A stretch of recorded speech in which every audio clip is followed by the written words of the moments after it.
Welcome to Deadman Podcast. I am Dr. OG, and I am super excited today because I got two of my friends on this episode, and I am so happy for us to kind of discuss things and dig deeper into what we can do. So I'm gonna allow them to introduce themselves and kind of figure out who they are. There we go. Hello, everyone. This is Masood. I'm a founder of Allo AI. What we do with Allo AI, we help dental clinics not miss any calls, and we basically boost their revenues. So far, we've helped many clinics generate over $200,000 in as little as 5 months. And I'm so happy to be here to delve deeper into basically the market of dentistry and to learn about all the ins and outs of dentists. So today, I'm just going to be picking Milad's brain. That's awesome. Hi, everybody. My name is Hussein Rajabi. I'm also one of the co-founders of Allo AI. We are exactly as Masood mentioned. We're in dentistry. We like to make sure that our solution can offer the best that it possibly can for as many dentists as possible. But let's pick Masood's brain today. How's that sounding? Curious to learn. Yes, that's absolutely, man. And that's like, I was super excited from the get-go to kind of meet you guys and come part of your team as a senior advisor. And I was super excited with what your product was offering to practices because, just being in the day-to-day operation and just seeing that the issue exists and you guys come up with that solution, it definitely, me as a person, I was like, I'm ready to go. Let's figure this out. So, but, I, yeah, There are many issues with dentistry, so you got to try to tackle one by one, and this is pretty much where it started. And the goal is to bring all the like-minded people together. So me and Milad, how long have we been talking? Like it's only been a month, but I mean, the only things that's we share and we have in common in terms of thinking. So it's really great family like this. I mean, it can just tell you, like I mention all the time, I'm like the power of collaboration and being able to collaborate with others. You're able to give yourself opportunities to create something bigger than life. And that's how things happen. So partnership is a great thing. I actually listening to Kevin O'Leary, and he was saying that whatever thing that he ever made that was big, he made it with the power of partnership. So I think that partnership does amazing things when you bring people all walk of life and they work together and make something amazing. Like I said, I'm good at dentistry. I don't know nothing about the tech. So you guys, that's your department. Right, right. Amazing things always come. It's never a one-man job. Like it's always, you got to make sure you bring all the talents from different expertise together to make something amazing. For sure. And I think that is Obviously, why you're this doing works. you're exactly on the right track, and you're just gonna tackle one by one. All right, Absolutely. Mila. So can I start picking your brain? All right. So from basically the history that I have from you, I know that right now you're practicing at a clinic under Aspen Dent, right? You've been practicing for 2 years. Correct me if wrong. Yeah, close. You've been practicing Yep. close to 2 years, and basically, what services do you offer? Like, what kind of treatments do you do mostly? Bread and butter of dentistry, crown fillings, extractions, dentures. We try to do some cosmetic work, but, mainly it's bread and butter dentistry, our day to day. And that's essentially, to the school. Those were the I learned, and I slowly just keep learning things and adding services. And essentially now I feel like I got into a place where I'm able to do more stuff that I wasn't comfortable coming out of dental school. So it definitely has been a very great experience. So Okay. And you graduated from dental school 2 years back, right? And are you okay sharing what dental school you graduated from? I actually went to dental school in Utah, Rosemont University. Um, Loved my time over there. I had a lot of fun. Cold, but I still love. Truly think that my education and what they provided me put me on a platform to really be able to be successful, and I truly enjoyed it. Okay, that's great. I have one question here. So I know I mean, you're practicing right now, but you don't want to be practicing forever, just practicing, and you want to own your own dental practice sometime soon. So And you're basically in that process right now. Do you know how further along, like you're going to have your own practice, like in a year or two? process of owning a dental practice, it is definitely a lengthy process. It is not easy. You got to go through a lot of logistics. There's a lot of process dealing with brokers, banks, lawyers, finding the practice and making sure that their vision, their mission kind of aligns with what you want to do. So I am actually in that process trying to find that practice, broker today, but that stuff is definitely a lengthy process. I think within the next year, definitely my plan within the next year to own a practice and ultimately planning on, owning a multiple of practices. But the goal right now for me is to definitely get something going within the next 12 months. That's Great. great, and I'm sure it's gonna go amazing. I mean, with all of your hard work that I see every day, like this guy is always on. Anytime I text him, like 5 seconds later, literally 5 seconds later, he responds back. Like I'm sure you're gonna do amazing. So Sure. what are the biggest challenges that you faced so far, going from basically a dental graduate to owning a practice? You're in the middle right now, so you don't own a practice. But what has been the biggest challenges that you've seen? Is really transitioning and being able to transition out of dental school into the real world and just being able to practice. I think that has been the biggest challenge. There was a lot of unknowns along the way. There was a lot of things that I didn't know that I had to learn. I had to make mistakes, and those mistakes sometimes, like, and I always mention this, those mistakes could be costly, but the good thing was that I was able to kind of figure those things out by doing some research around them. But the biggest challenge is lack of knowledge coming out of school. You don't really know what is like. They don't tell you about these things because they're so focused on preparing you for the clinical side of things, but they don't really talk about, hey, these are the things you're going to face with. These are the things that you're going to come out and have to deal with. You're just coming out of dental school and you have to figure this out on your own. So I think the biggest challenge is just that, figuring out how you're going to do these things. So I think this challenge for me at the beginning. I mean, now I learn a lot. I'm more careful with my decision making, but absolutely coming out of school, there was a lot of unknowns that was just like, wow, like, what do I do next? So, And how did you tackle it? How did you overcome it? like, just being able to, really use the resources that are available. And also, for me, I went back a lot to like my professor at dental school, asking them questions, just going back to like that mentorship topic. Is like just being able to find the people that you trust, and that they have your best interest in mind. I have to give a shout out. I had a professor at dental school, Dr. Bowman, and to this, every time I text him, he's responding. He's always supporting my ideas. So I think that he was definitely one of the guys that I leaned on when things were tough. So me, that's really what it was. It's just like finding the right people that have best interest in mind and just really helping me along the way. And also just on the research. I mean, we know information out there about dentistry, but just kind of doing the work and figuring out what's right, what's wrong, figuring out what definition of everything means, and just really essentially figuring out that way. So So basically, the idea of mentorship, right? mentorship was a big part. I mean, I to this day, I practice dentistry.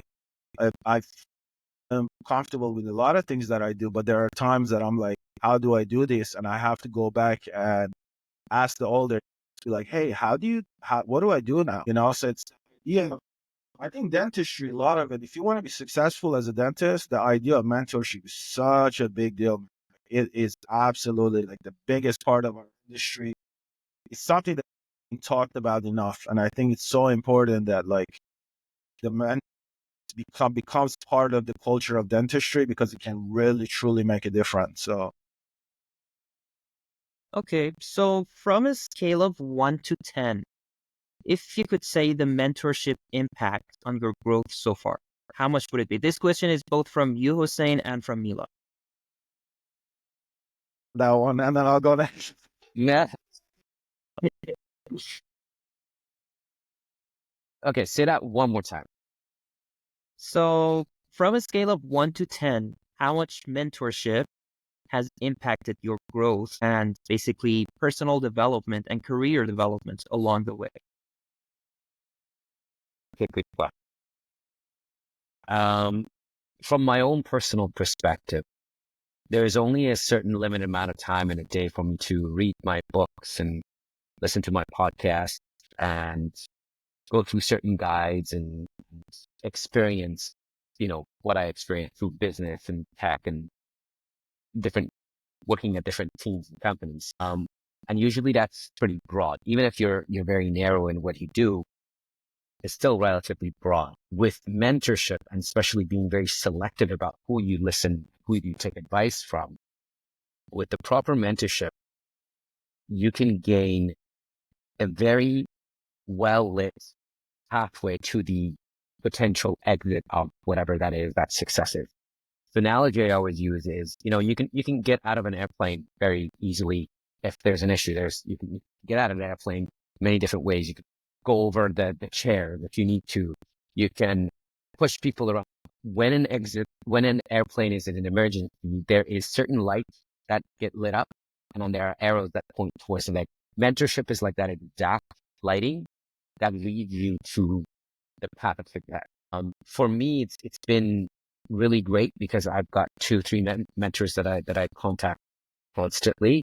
At least I hope I'm contacting constantly, and I get a lot of great advice from them because they're able to tell me, "Hey, don't do this." For example, like we had a conversation about pricing. They're like, "Yeah, the pricing should not be at this level. It should be at a completely different level." And they'll tell you very straight out, and then they'll give you explicit steps to follow. And if they're a good mentor, they'll actually follow up with you to say, did you reach these goals? Did you reach these goals that you said you would? I think it's very, very important. And Milad. Milad mentioned that his best mentor so far has been Dr. Bowman in the adventure For sure. dentistry. So 100%. Yeah. you name your best mentor if you're comfortable to share. Who would you name your best mentor, and what was the best mentorship advice you've received so far? My best mentor was Tom. Well, Yeah, I could definitely. Tom Sopwith was one of my mentors. And I hope he still, is one of my mentors. He's relatively busy these days because he got a new role and he's building an entire team. But Tom Sopwith was one of the first people that was a true leader that I saw, the qualities of a true leader. Because out of his leadership came anywhere between 10 to 15 individuals that they themselves became leaders of other people. So he didn't lead by saying, you have to do these things. He led by saying, hey guys, that's our goal. What is it that I need to do to make sure that I remove the obstacles so that you can get there?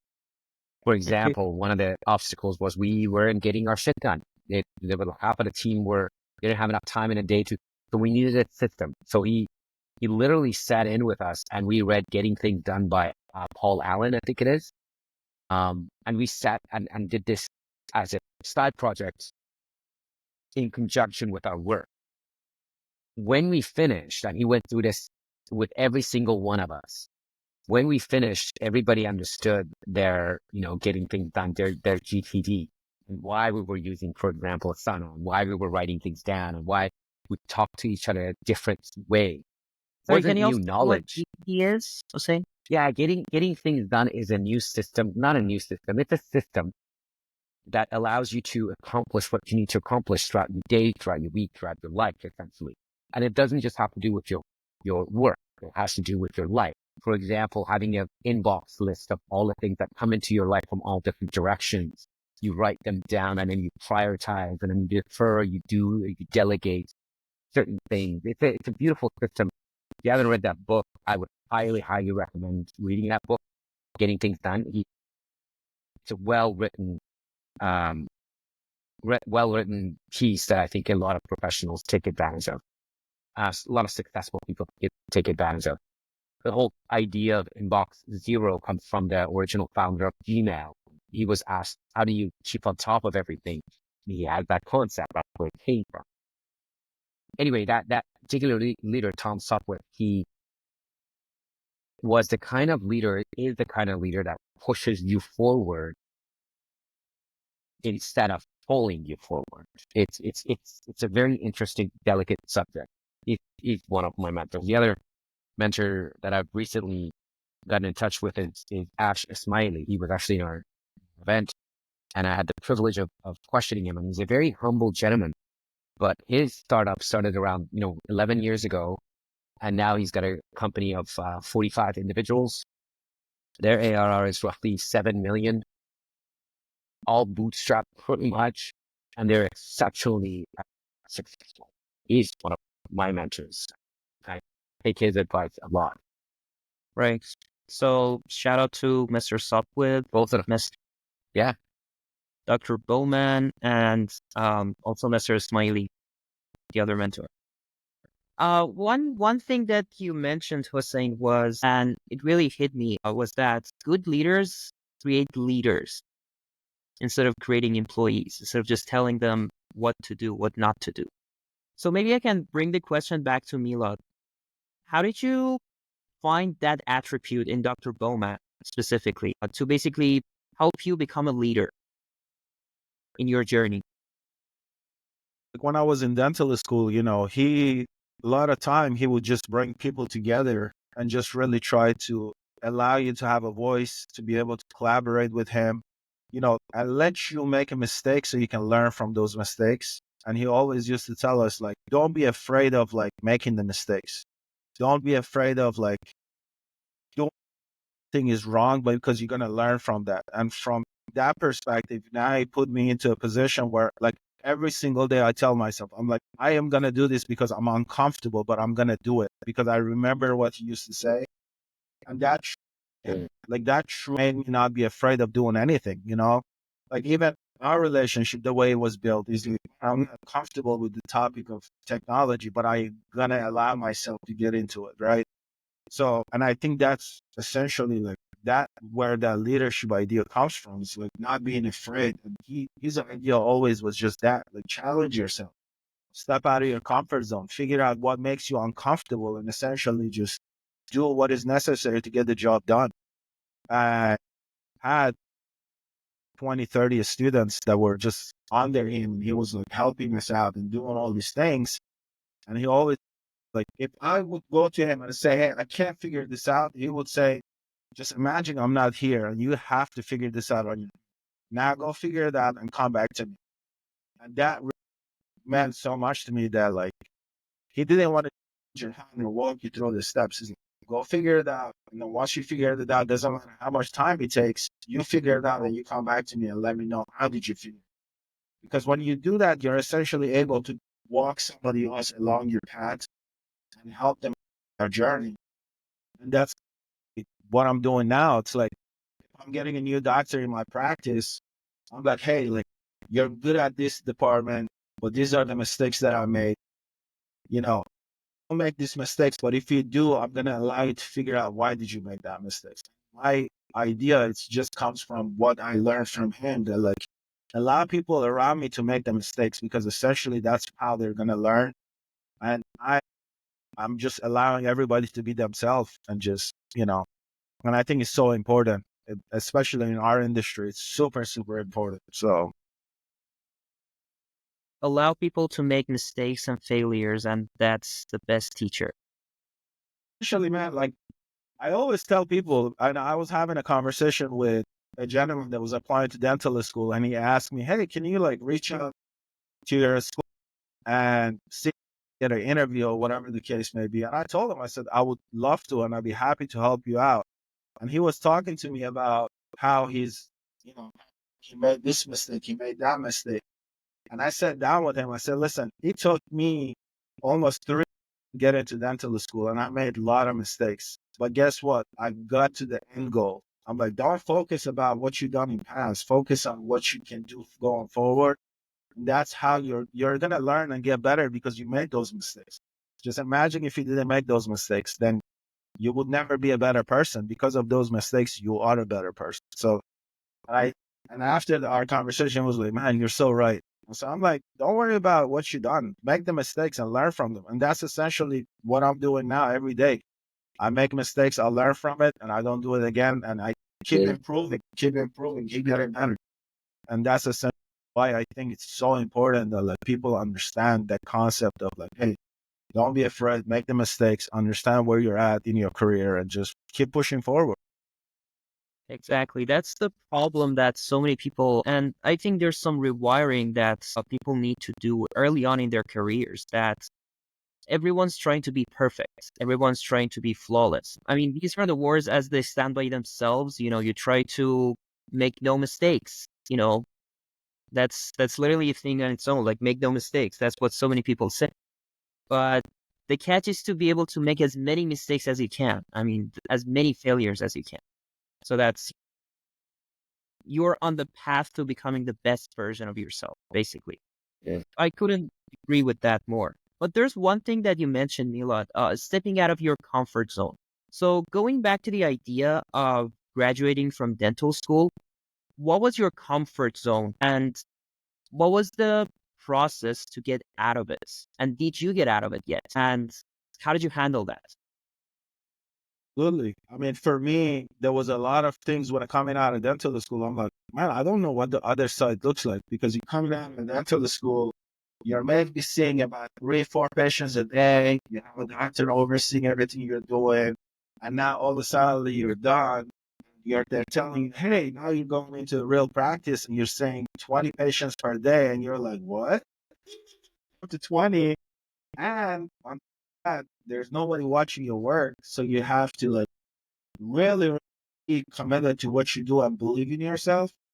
So for me, anytime here in the past 2 years, when I switched position or I went from one organization to another, it was always because I wanted to step out of the comfort zone. I wanted to do more. I wanted to improve on my skills. That's why I left. I'm like, guys, I'm getting comfortable here and I'm not growing anymore. I'm like, all right, I need to move on so I can grow. I need to go here so I can do more complex procedures. And that's essentially why every time along the way, I got too comfortable. I'm like, all right, I got to figure ways out to do. How can I do more? How can I now learn how to place implants? How can I do cosmetic dentistry? Every single day, I'm asking myself, how can I do more? But Mhm. I want to be good at something so I can put my focus on it, but improve around that idea. Like right now, I'm working on placing implants and I'm focusing on doing complex extraction. Like a lot of recent graduates, they're like, man, I'm afraid of touching certain extractions. Believe it or not, I was that one person, but now I touch everything. I don't care what it is. I am going to do it because I'm only learning by doing our industry. It's like if you're not doing something, you're not gonna learn. That mistake that I used to make. I'm like, man, I gotta extract this teeth. I don't want to do that because I was afraid of it. But I was like, no, I am not gonna be afraid of it. I'm gonna just do it.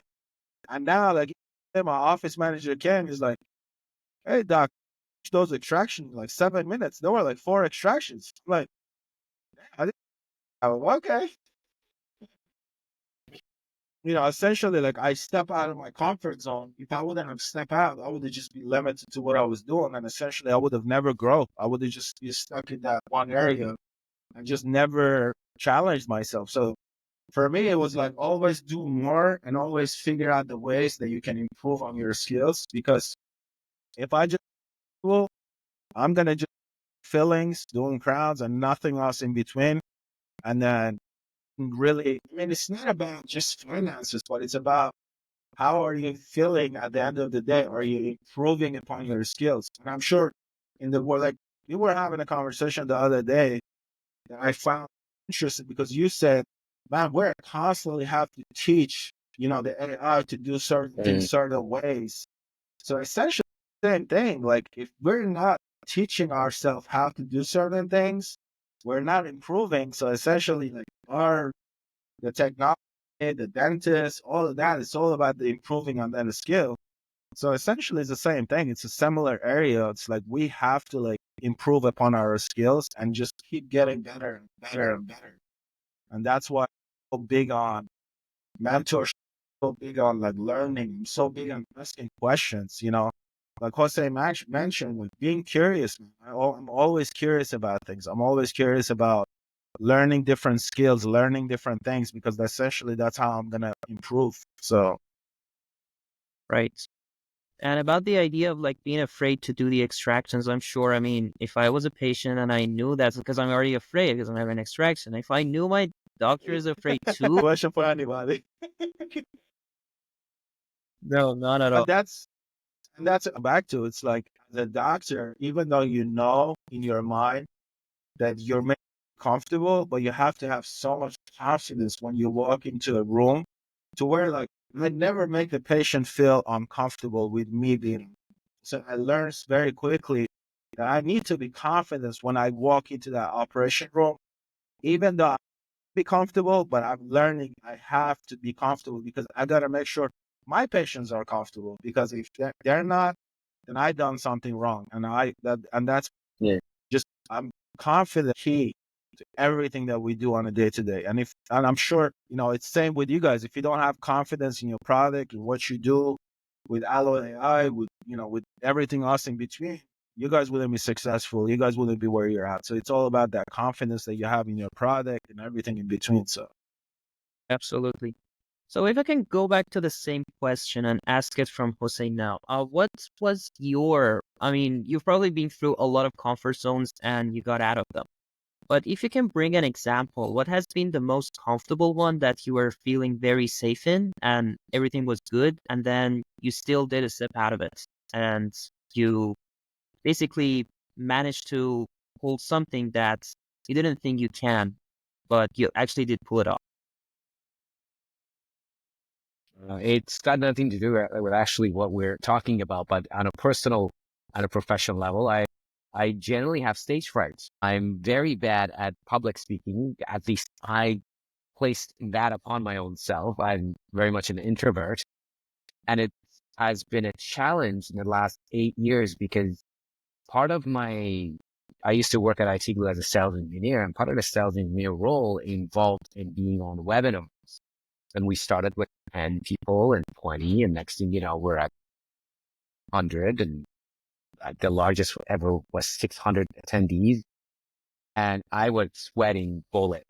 These are like executives and people that talk, and they're there to understand, the subject matter you're going to be talking about. And I knew the subject. I just was, so it was a big challenge for me to overcome that fear. And even this past week that we had an event, I was the MC talking to two exceptionally smart people. And that was initially, it was very, very uncomfortable, but it took a lot of patience and time and practice for me to get out of that comfort zone. Again, it's a matter of recognizing. For me, it was a matter of recognizing that I did have this fear and going through it by one, sheer will, two, general practice, three, preparation and hard work and consistency. And eventually you come out the other end. So now you Yeah. find your new comfort zone, which is basically public speaking. Yeah. I think I've gotten over that feel, that milestone is kind of sitting in my past now, which is really great. I personally enjoy that achievement, if you will. Mm-hmm. Very Right. personal one and a slightly bit professional one, but yeah. No, that's very true. Like so many people have that. Like, a lot of people want to be able to talk because, you got to be able to talk in whatever you're doing. If you're a dentist, if you're a businessman, if you're a sales guy, I don't know, whatever you do, um, you got to be able to talk. And it's a fear that so many people have. And so many people end up not stepping out of their comfort zone, whatever they're in. And they just prefer to just, stay within themselves, never getting out of their shells. But when you know the technique, basically what you're offering them right now is mentorship. You're just telling them this is the way. Preparation, I don't know, everything you just mentioned. So that's great. Getting back to the idea of basically, comfort zone again. So Mhm. Milad, everything you mentioned was on the clinical side that you're just, learning new things, doing out, I don't know, new operations, new procedures every day on patients, and you're learning as you go. But you want to own a practice, and everyone knows that to own a practice, you can't just be a dentist who's good at his job, who does very well extractions, who's very good at crowns. You need to know a lot of business knowledge. So, how would you say you're planning to own your practice by next year? How would you say you have a step out of your comfort zone, and how are you learning as you go? To by talking to other people, like I have a conversation with my office manager now at the office I'm in, and I'm learning from her about, insurance, about payments, about, and I learn as I'm going by just operating the practice now, even, from the staffing point of view, from how to deal with the staff, how to deal with patient conflict, how to deal with, patients that are not with certain things, oh, the like person didn't show up today because of having family issues. So how do I deal with that?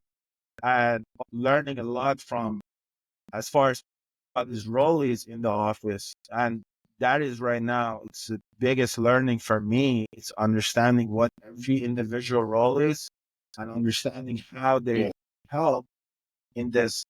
They're essentially like, how are they help grow the practice, right? So that on a day to day, I'm learning from that. And the other thing I'm doing, I'm just reading a ton of books, man. I'm like going through reading books, understanding other people mistakes that they have made, and just really essentially understanding like what do I focus on when I open my own practice, right? What are the initial things? If like when I buy my practice, what is my action for the first 90 days? What do I need to do? What should I do? What I shouldn't do? And I created a roadmap for myself as far as like the things that I need to do.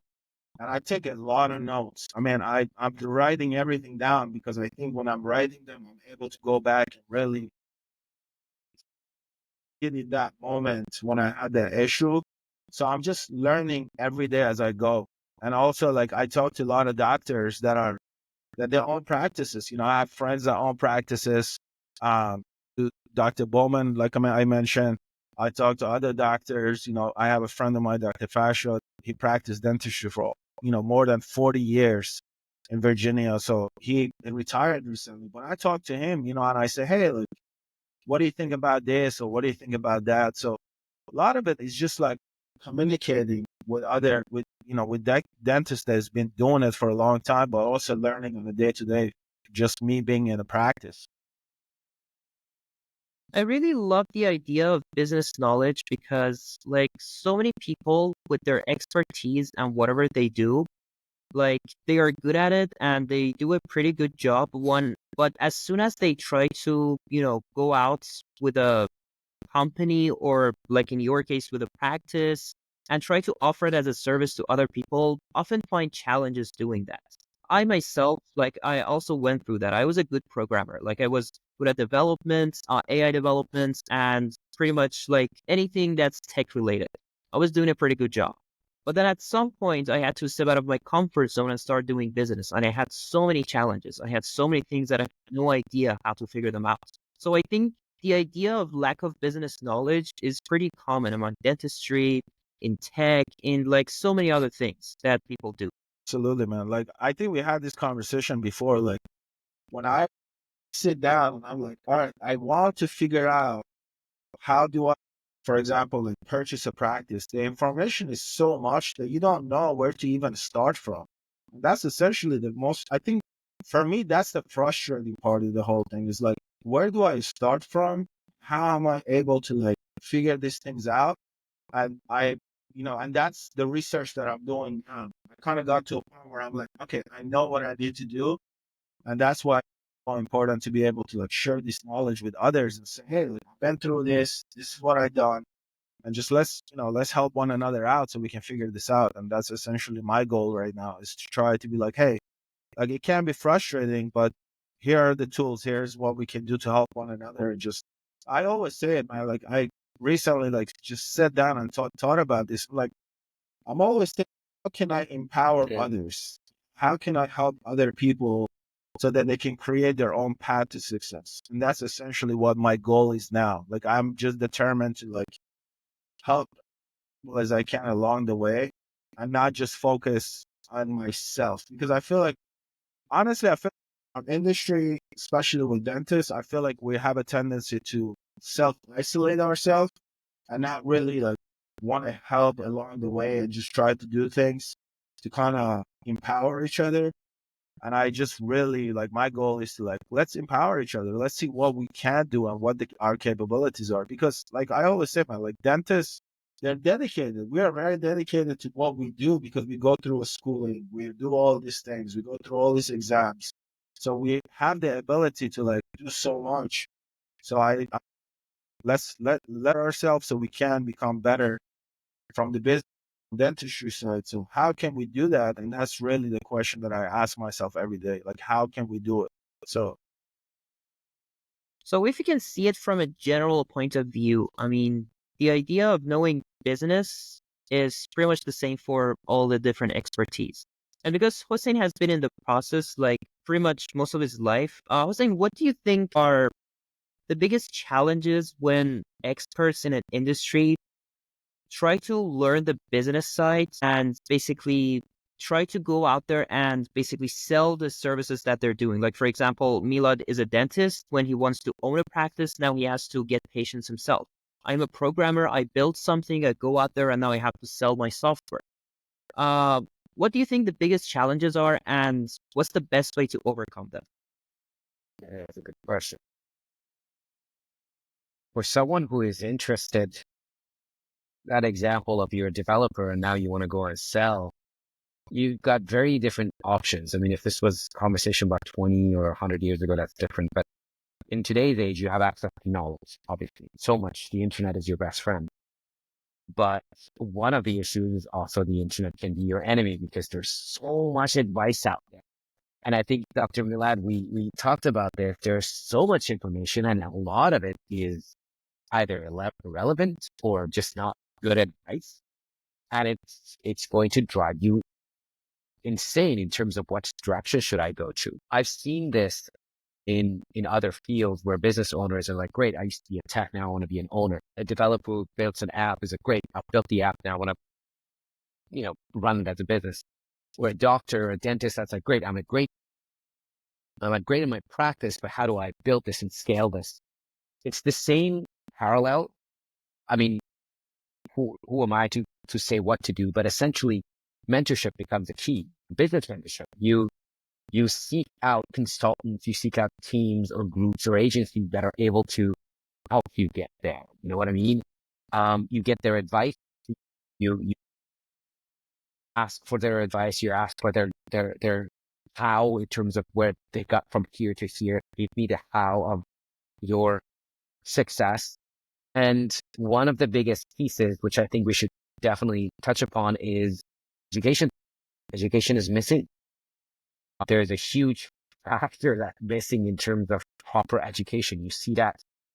And it starts with obviously documentation, but it also starts with, there's a lot of different elements to it too. But proper education of, hey, great, now you know how to do this. Now you got to be able to actually own a practice. Well, there are these different elements, and these are the things that you need to do. It's funny because when I was young, when I was 17, my father is like, you got to be a dentist. And I said, great, father, this is what I'm going to do. One of our friends who, she is a teacher at University of British Columbia, teaching other teachers. She's phenomenal. He said, hey, why don't you come to a dentist for a day? I know a dentist. Why don't you come to a dentist for a day and see how it is? So I actually went. 3 days I was with that dental office. And that's when I decided not to be a dentist, because I realized first you have to be a dentist. And then there is the business portion. That part was like, holy gee, it's not just this. There's a lot to learn. That's why I was like, first of all, I don't want to look at people's mouths all day because that's just me. I like to do the tech side, but then the business side was a lot to learn. I hope that gives you a bit of a understanding because of where I come from. So yeah. Definitely, definitely. I totally agree. So the two things you mentioned is basically number one, mentorship, and number two, education and learning. Education. So if I go back to Dr. Milad, how did you seek mentorship and how did you learn the education on the business side of dentistry? Of going from a dentist to a practice, and you were probably in the middle of it. There's still many things that you have yet to learn, but like, how did you find your mentors and how did you seek the education from an internet that has everything in it? When we go to dental school, and I think I mentioned this before, when we go through dental school, they don't tell you nothing about, like what Jose was talking about, like this business, this giant of a business that you got to be able to like, run and operate. In your mind, you're like, all right, I know how to do a filling. Let me go to a practice and just do it. But then you don't realize how much that, oh man, I got to do insurance, I got to do marketing, I got to do this, I got to make sure staffs are there, all these different things, right? So for me, that excited me because like I said, I did not had just like any other dental students. I did my undergrad in business, I did a minor in business, so everything in my mind was like business, business, business. So dentistry excited me because I'm like, all right, like I can provide services, help patients, but I can also run a business. So that was interesting to me. So on the way, like I said, like talking to different people, the dentists that have been doing it, and they've been doing it at not dentists that is like, you know, that are the no, I don't want to say like dentists that just do it just to do it, but the dentists that are doing it and are successful. I'm like, okay, how did you do it? How did you get to where you're at? And they do it because, they understand that once they've set one practice and that practice is successful and they are able to kind of do it in the sense of like, all right, I perfected what I need to perfect in this one practice. And they just keep copy and pasting the same thing over and over and over again, but with a little bit of a challenge along the way. And that's just like when I have conversation with these doctors, they're like, they say the thing. They're like, your mistakes, and don't be afraid of it to make those mistakes because you'll learn from those mistakes. And I just was having this conversation with, I don't want to say the doctor that has 11, 12 practices. And he's like, man, when I started, I had shut down like 4 of my practices, but I learned so much along doing that. But now 12, 13 practices, I'm doing all these things because I felt doing it. But actually, like I said, like Jose mentioned, man, just learning from other people. Don't be afraid of having these conversations. A lot of time, I see these young dentists, man. They come out and they're like this.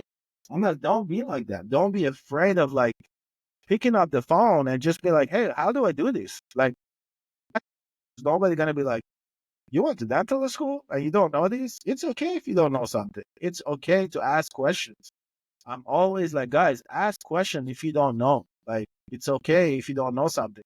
I reach out to doctors on LinkedIn all the time. I'm like, hey, doc, I really don't know this. Like, what do you think about this? Or I ask questions. Like, just ask questions. When I think I told you guys before I went to the in sales, and the one thing my boss used to tell me is like, people are going to tell you no and don't be afraid of it. If somebody tells me no, that's okay. If somebody says, they ignore me or they don't respond, but if that one person responds to my calling, I just gain some trust, I gain some knowledge, I got some information that I can use to kind of help it to advance myself as a person. So don't be afraid. Just reach out, ask questions. Yeah, build your confidence. Now you understand something that you didn't know. And you go, you're a better person for it. And now you're able to use that into your everyday role in what you do.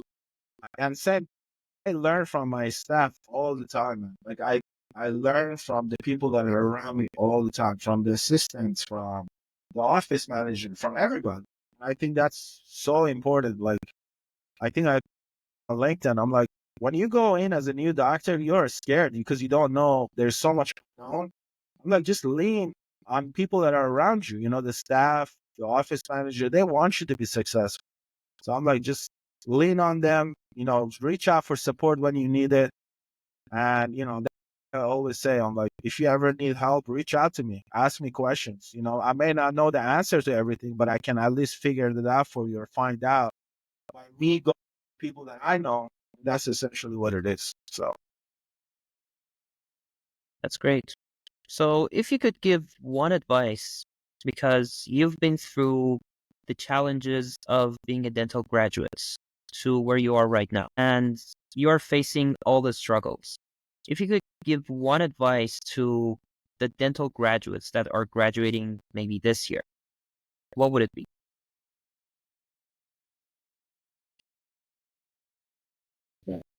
urge. When you're like 6 months, you're like, all right, I'm done with my boards. I'm done with all my exams. Now you have all this free time, 6 months before you're about to graduate dental school. Man, like learn about contracts, learn about, what is now, learn about the operation side of the dentistry. Reach out to dentists that are practicing, ask questions, gather data for yourself, I would graduate. I wish I would have reached out to somebody and said, hey, I'm about to graduate in 3 months. What should I do? Or what is it? Because we're so consumed and concerned with like, oh man, I want to make money. That's all we think about, but we're not thinking about there are more is involved before you get to that paycheck. And that's why I'm like, start early. When okay, I'm about to graduate in 6 months, start doing your research, reach out, figure this out, reach out about your contract, reach out about operation side of things, understand like, hey, like how am I going to transition from seeing 4 patients to 20 patients? Reach out and ask those questions. So I think it's so important that they start early. Like, that when you're on the last year of dental school, that's all your focus needs to be. It's like, I need to understand how can I empower myself so when I graduate, I have all this knowledge so that when I'm going into job interviews, when I'm talking to these companies, they're like, all right, like, man, he knows a lot for a recent graduate because now you gain so much knowledge that you empower yourself. So when you're talking to these people, they're like, okay, he knows what they're talking about, or she knows what she's talking about. And that's essentially like you gave yourself so much strength that you're able to challenge whatever comes along. Like, and I think I posted on LinkedIn even today. I'm like, you worked. So go out there and get what you want, like, don't be afraid of like your contract. Simple as that. Just like, if they contract in front of you, understand every aspect of that contract and negotiate it, challenge it. Be like, hey, like, I don't want to do this, or I want more of this, or give yourself more work with when you graduate. Like, ask for more money for like continuing education, for example. If they're giving you like $1,500 for continuing education, ask for, because that extra money is gonna give you the ability to be able to take more courses, to be able to attend more seminars. And that's gonna make such a huge difference. But then when you walk into a company, but as a recent grad, you don't know these things, and I learned it in my very first job. I'm like, man, I just took a course. It cost me $1,500. That goes all my continuing education money, and now I don't have anything else left. So I have to put that money out of my own pocket. So like just the little things like that, and if you can learn them early on, man, the sky is the limit for you. The things that you can do. So Definitely. I couldn't agree more. And as we're coming close to the end, we got 1 minute left. Hossein, what would be your advice for someone that has any expertise and now is trying to get to the business stage of their journey? Um, You got 30 seconds. I'll skip it because I'm still trying to figure that piece out. To be honest, I'm still trying to figure that piece out. I mean, the advice that Dr. Miller just gave is very much valid. You got to educate yourself. You gotta do some self learning and know what your worth is. Absolutely, I agree with every single one of those points. The one thing is, though, some people that I've seen are very much afraid of making certain mistakes. I think you got to make calculated, strategic mistakes. I don't remember who it was, but I was listening to some podcast somewhere that was talking about making good mistakes and then learning from those and then going on to making better mistakes, and just don't keep doing the same mistakes over and over again. A friend of mine who owns a company called Bike Back, he went from a very secure thing, and he's expertise was in that field, doing exceptionally well. I don't know, he was making $300,000, $400,000, $500,000 a year. And he pivoted into a product-based company. So it's very much a switch. But their company is doing fantastic now. They're doing really well. He pivoted very successfully. He made a lot of mistakes, as he was saying. Like there were these little things that he did and the team did, and it wasn't very successful. But it is a matter of learning from those tiny mistakes and moving on to the next item and the next item, and being bold. I think those are also very much key. Yeah, that's the advice I can give. But who the heck am I, Definitely. right? And by the way, shout out to Brian White, because he's great. He was actually just sharing his secrets with us this morning. He's the guy from Bike Bag. Right. And yeah. All right. So if we can just conclude this session, I think the highlights were: start early, make mistakes, and be curious. Absolutely. Okay. Start early, make mistakes, and always be curious. All right. So this was the first episode of Dentment. What's the idea of Dentment, Milad? If you can just quickly talk about it. As I mentioned, my goal is to, like, empower younger dentists and the dentists that are out there and provide them with mentorship along the way. As we are working on a platform as we speak, so that we can essentially provide that mentorship right where you're able to have access to see have been doing it for a long time, that you're able to ask questions, you're able to get that knowledge from them right then. I think that is going to make such a big shift in our industry. And I think that being able to provide that on a platform where you're able to log in anytime that you want and ask any question that you want, perspective, that's going to be so empowering. Like we mentioned earlier, the information is so vast, there's so much information. So being able to kind of centralize everything and just being able to go to a direct source and ask those questions, I think will make a big difference. And essentially our goal is with this platform to do that. And I'm super, super excited for it. So Definitely. So we're basically, like, in very basic terms, we're trying to educate the dentistry market and all the fellow, like, dentists and dental graduates that are facing the challenges that Mila did and we did as basically an industry vendor. And just so everyone know, like, we're not, because dentistry is a spectrum and it has many sides to it, we try to bring in other expertise from other areas as well to basically, give us advice and insights from all the different aspects. All right. Amazing. Thank you so much, everyone. We'll catch you later. yes, thank you.